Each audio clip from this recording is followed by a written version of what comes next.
Assalamualaikum warahmatullahi wabarakatuh. Waalaikumsalam warahmatullahi wabarakatuh. Kami dari kelompok 1 akan mempresentasikan tentang listrik arus arah atau listrik DC. Kuat arus listrik itu didefinisikan sebagai laju aliran muatan listrik yang melalui pengantar. Kuat arus listrik diukur menggunakan voltmeter atau amperemeter. Hambatan listrik dan resistor.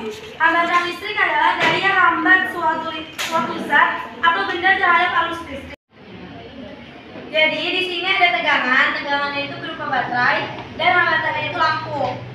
Oke guys, jadi kalau misalnya nggak ada dua ini tuh nggak bisa nyala tadi. Oh, coba kita balik ya. Oke. Kita nggak bisa. Ya itu salah, nggak bolak-balik. Kalau hambatannya ini makin kecil berarti makin mudah untuk dilewatin. Tapi kalau misalnya hambatannya lebih besar maka makin sulit harus melewatinya. Jadi arus listrik searah DC, tapi kita bisa AC ya. Bisa AC. Ada chargernya, kita coba. Tapi kalau gagal mau banget. Yeay. Tepuk tangan dong guys. Secara umum, rangkaian listrik terdiri atas sumber tegangan dan hambatan. Sumber tegangan dapat berupa baterai, aki, atau sumber lain. Hambatan pada rangkaian dapat berupa lampu, motor listrik, atau komponen lain. Bahas rangkaian listrik sederhana yang melibatkan sistem dan beberapa hambatan atau resistor. Salah tegangan jepit. Tegangan jepit yang diukur pada ujung-ujung terminal A dan B disebut tegangan terminal atau tegangan jepit FAB. Bukan alat-alat yang menggunakan listrik arus arah. Itu ada mobil mainan yang pakai aki, tau kan? Nah itu. Habis itu robot mainan yang pakai baterai, itu contoh dari listrik arus arah. Terus perbedaan listrik AC dan DC. Kalau listrik AC itu listriknya harusnya bolak-balik, dan kalau DC itu cuma 100 arah aja. Assalamualaikum warahmatullahi wabarakatuh. Waalaikumsalam warahmatullahi wabarakatuh. Jadi kami dari kelompok 2 ingin mempresentasikan tentang listrik statis. Ada yang pernah dengar tentang listrik statis? Apa sih listrik statis itu? Jadi listrik statis itu adalah listrik yang perpindahan arusnya terbatas sehingga sifatnya hanya sementara atau lemah atau bisa juga diam. Listrik statis ialah ketidakseimbangan muatan listrik dalam atau pada permukaan benda. Muatan listrik tetap ada sampai benda kehilangannya dengan cara sebuah arus listrik melepaskan muatan listrik. Fungsi dari listrik statis. Listrik statis sangat banyak diaplikasikan pada kehidupan sehari-hari seperti penangkal petir, pengendap elektrostatis, pengecetan mobil, mesin fotokopi, mesin printer laser, dan masih banyak lainnya.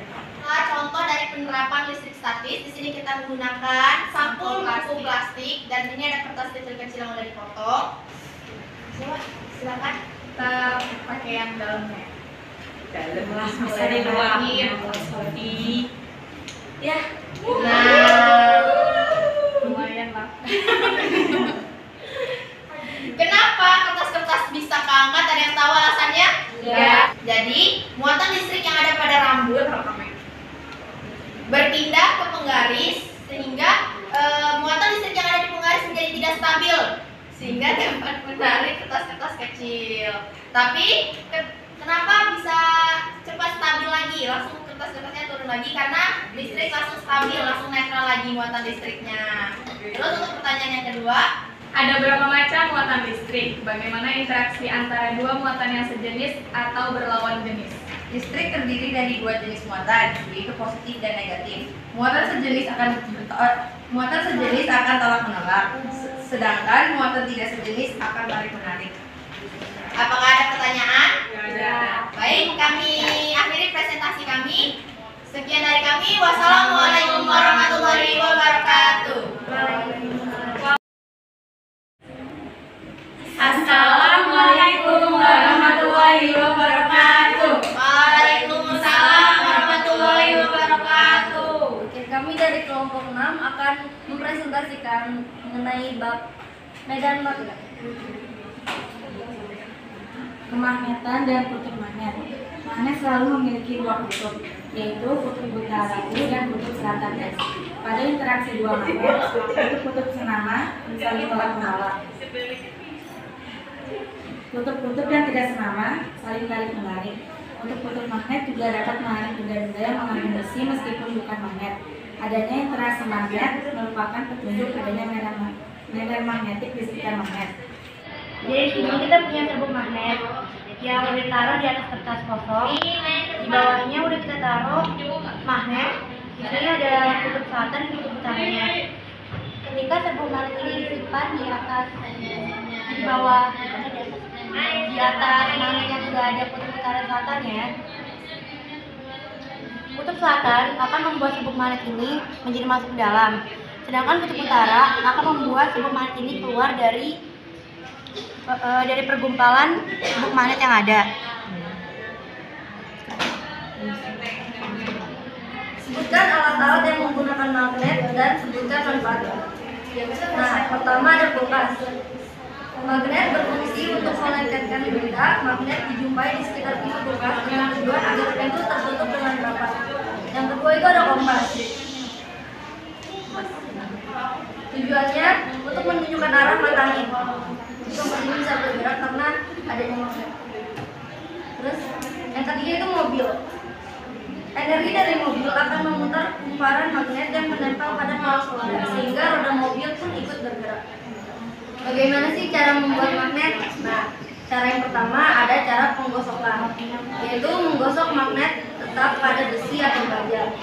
Cara yang kedua ada induksi, yaitu mendekatkan magnet tetap pada besi atau baja yang akan dibuat menjadi magnet. Cara yang ketiga elektromagnetik, yaitu melilitkan kawat berarus listrik ke arah listrik atau besi pada atau baja yang akan dijadikan magnet. Ini ada batu baterai yang dihubungkan dengan kawat besi, lalu ditempelkan pada pin kertas dan dia akan menarik.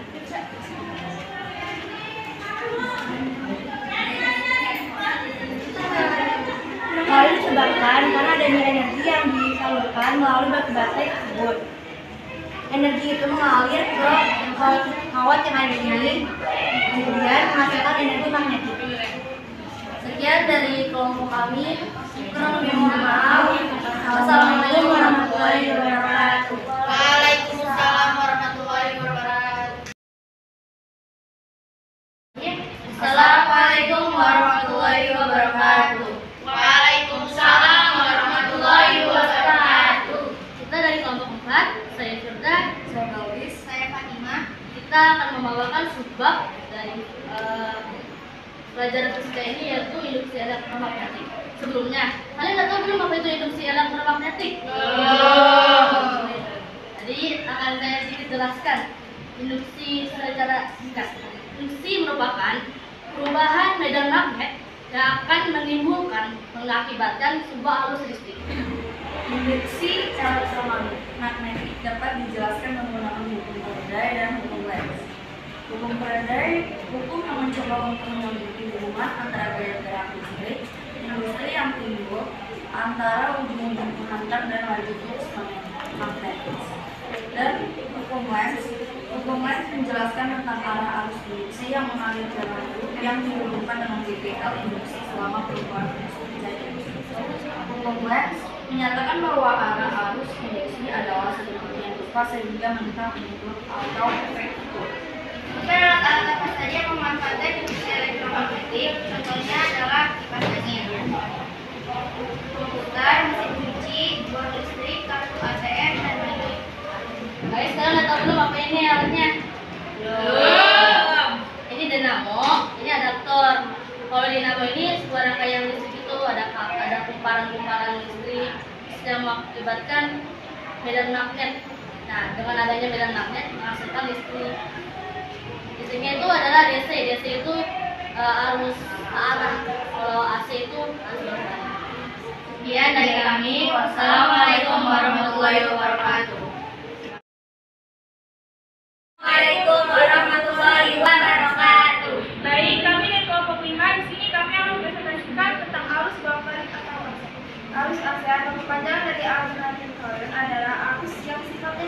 dua arah atau lebih dikenal dengan sebutan arus bolak-balik yang tidak memiliki sisi negatif dan hanya mempunyai ground. Rangkaian listrik AC secara seri terdiri atas rangkaian RL, RC, LIC, dan rangkaian RLC.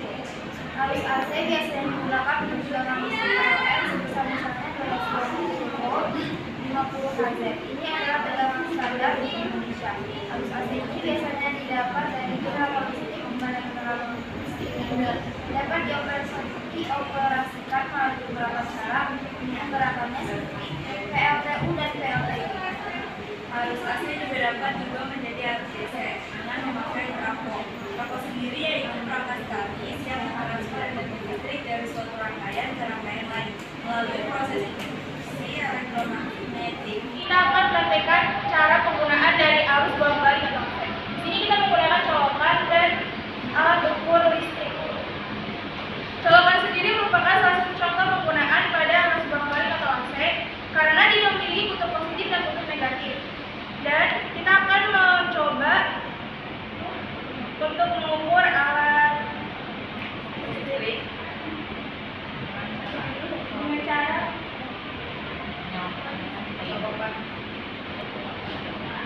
terlihat dari alat ukur listrik skala jika bergerak, yang artinya dalam alat ini terjadi arus bolak-balik atau AC.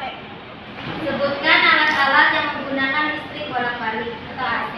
Contoh penggunaan arus listrik bolak-balik adalah listrik PLN, listrik dari generator, setrika, dan lampu. 2. Sebutkan macam-macam pembangkit listrik AC.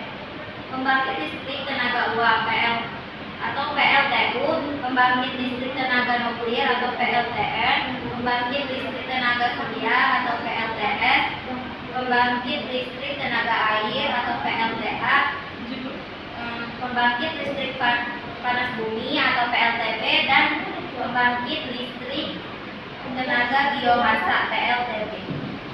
Baik, sekiranya cukup yang kita sampaikan.